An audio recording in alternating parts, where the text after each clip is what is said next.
You can do it. It is for you, and I'm going to show you exactly how. Hello you, welcome back. I am Angie, a yoga, meditation and breathwork coach, and I'm here today to talk you through exactly the essentials you need if you are a complete beginner to yoga. I have been teaching yoga for 6.5 years now, and when I started, let me tell you, I was firstly a skeptic, secondly, the least flexible person you have ever met, and thirdly, just didn't really know that much about yoga. Like deep down I did, but I think when I met yoga classes in the Western space, I forgot all the stuff that my deep, rich culture had taught me. So let's get straight into it with the essentials that you need so you can actually become consistent and regular with your practice, which I have a video in a bit more detail talking about here, but also so that you have all the gear and also some idea. The first one is a yoga mat. If you want to practice a physical class, if you want to do a vinyasa, your ashtanga, restorative, yin, if you want your Kundalini, if you want to do a movement class, then you want to get a yoga mat. They are not the cheapest if you want to invest in good quality,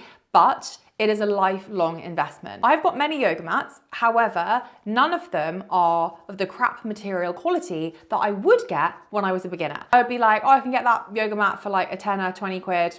Fine, then I have a yoga mat. That's the beginner's mindset. If you want to get consistent and stay regular with your practice, you want to make an investment if you have the financials to be able to do that. Firstly, it's going to last you so much longer than that cheap 20 quid mat that you bought. And secondly, most importantly, it's actually safer to practice on a better quality mat. Let me tell you why. Basically, when you're practicing on a mat which is poor quality, you do not have as much grip than if you're practicing on a mat with better quality. The better quality mats have got really good grip. That means that you genuinely will become better at the poses. I found this really fascinating when I went and I transitioned from my crappy, cheap mat to my more expensive, good quality, good grip mat. I was able to hold poses way more easily. And I was like, wait, what? How has this mat made me better? But actually, it's just because you've got better grip. So in your downward facing dog, you've got better grip in your fingers into the mat. When you're doing inversions, you're getting upside down, you feel more confident and comfortable. You're not likely to slip. And actually, my mum, she's in her late 60s, she has found so much benefit in practicing on a higher quality mat, because she said that before she would just slip all over the place and that would make her feel nervous and worried about falling over, about dropping to her knees suddenly, and she had dodgy knees for a long time. So really invest in a good quality mat, regardless of whether you have a physical practice or not, but definitely if you have a physical practice, because if you don't have physical practice, you still want a space, and you can do yoga anywhere. You don't need to have the equipment. You don't need to spend any money, but it is nice to have somewhere that's your zone that you are practicing. So it just creates a little bit of separation to whatever else is in the room. The second thing I'd recommend having is not a physical thing. It is to remove all expectations. And the reason why I say this is because yoga is a practice that takes you closer and deeper into yourself. It's all about self-realization. A quote on yoga from the Bhagavad Gita, yoga is the journey of the self, through the self, to the self. And so it's really deep inner work, and it takes you under those layers, and a lot can come up. Now, the problem is many people have this expectation that yoga is love, love, light, it's all relaxation, it's all calming, and there's no stress involved at all. However, when you actually practice yoga, you should not have any expectations of how you're supposed to feel. You should not go into a class thinking, I'm going to feel really chill at the end of this. I'm going to feel like this. I'm going to feel like that. Because you are creating an expectation. And when you have an expectation in life, whether it's within your yoga class or anything outside of that, you are likely to feel let down if you don't hit that expectation. So I want you to have no expectations, especially as a beginner, to see how you feel, to go with the flow, to dive a little deeper, to notice when resistance comes up, and keep getting closer and closer to yourself, remembering what yoga really is about, removing all expectations for how you think you're supposed to feel in a particular practice, and really going with the flow of your yoga class and seeing where it takes you. Something that I find really beneficial, especially for beginners, is to take a blanket that you have maybe in your bedroom, on your sofa, and place it at the end of the mat if you are practicing in a separate space. So having a blanket there with you, and like I said, do not buy a new blanket. Just use a blanket that you already have. It's a really nice addition. It can help protect your knees if you're doing any poses on your knees. And also it's just really lovely to end your class. If you're ending in a Shavasana, corpse pose, you want to lie that blanket on top of you for that end part where you're really sinking into the mat. It can just help deepen that state of relaxation.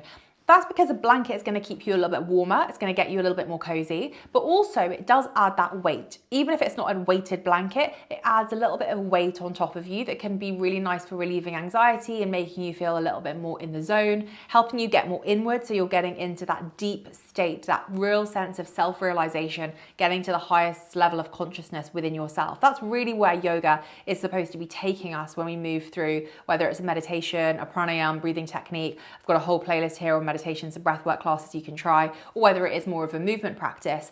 All have the same end goal in yoga. So I want you to think about how can you make it a little bit more soft for yourself, a really nice thing to add into your practice. Another thing for beginners is adding yoga blocks. Now, these are not essentials, but the reason why I say they're good for beginners is because you're gonna come up against a lot of poses that you will probably find quite challenging, and that is whether you're a beginner or whether you've been practicing for a long time. I was recently pregnant and was absolutely humbled by certain poses that I could not do as easily as pre-pregnancy. Obviously, Because your body's constantly changing and shape-shifting. So blocks are a really lovely way to help you feel more supported and more stable in your practice. You can also make poses more restorative by the addition of blocks. So for example, in bridge pose, you can place a block underneath you, and that's going to be a bit more of a restorative option as opposed to going into bridge without the block. Also, you can press your hand into a block in something like a twisting position, and it basically helps the hand get closer to the ground. It brings the earth a little bit further up, but you've got more stability, you've got more control there, and also it will help deepen your practice. So try not to look at it as a beginner's tool. Oh, I don't want that. I know I'm a beginner, but like, I don't need that. And instead see it as something that's going to help you as an aid. I've been practicing yoga for 10 plus years and teaching for 6.5 years. I use blocks all the time. So it's not something that's a cop out. Please don't view it like that if you do get mindset and mentality out of the window and actually really just enjoy the use of blocks and how they support you and how they help you. I'll link my favorites and everything else that I've mentioned below. And then lastly, again, this is not something that you physically need, but something that you definitely need if you're a beginner, and that is to have an open heart. What I mean by this is to be more compassionate to yourself. A lot of you will be coming to yoga and coming to the physical practice, and while that is absolutely wonderful, because of how yoga is viewed in the Western world as it being predominantly about the physical postures, you can run against some issues like, I'm not flexible enough, I'm never going to be able to touch my toes, my body just won't be able to do what that person's body can do. and I want you instead to just be open and compassionate and loving towards yourself. It doesn't matter if you can't touch your toes. It doesn't mean you're bad at yoga. It doesn't matter if you're not very flexible. In time, your flexibility will increase. If you have a mobility goal, that's fine. That's fine. Your mobility will get better. You will become more flexible. You will be able to do certain poses that at the beginning you found absolutely impossible to do. And there is such a joy in being able to hit up those poses and feel really confident and comfortable within them. Be loving in the process of getting to those poses. Be loving to the person next to you who can do a pose that you can't do, that's making your ego feel less than. That's not what yoga's about. It's not about that they can do that and I can't do this. You need to remember that we're all on our own journeys here. You don't know that person next to you in class, they might be a yoga teacher. You don't know that person in class might have been teaching and practicing and doing these physical poses every day for 20 years. You cannot compare your capability and your ability as an individual, and especially as a beginner, to the person next to you. But how do you do that? How do you move away from that comparison mentality that comes up so much in our yoga practices? You need the open heart. That is such an essential. I honestly think the top 2 takeaways that you should take from this video, the 2 top essentials that you absolutely need, is the no expectations and the open heart. If you want to learn more about yoga, then check out my online membership community. It's a global wellbeing online community called UNEARTHED. There is a 50% off discount code in the description, so make sure that you make the most of that and check that out. Over 300 classes, all taught by Indian yoga teachers. And also, if you want some free content on here, there is a playlist of yoga classes, so I'll link it up here so you can try it. Thank you again so much for listening. I hope this helped. If you're a beginner, welcome to this incredible practice. It can change your life. It completely transformed mine. And I'll see you again very soon. Bye.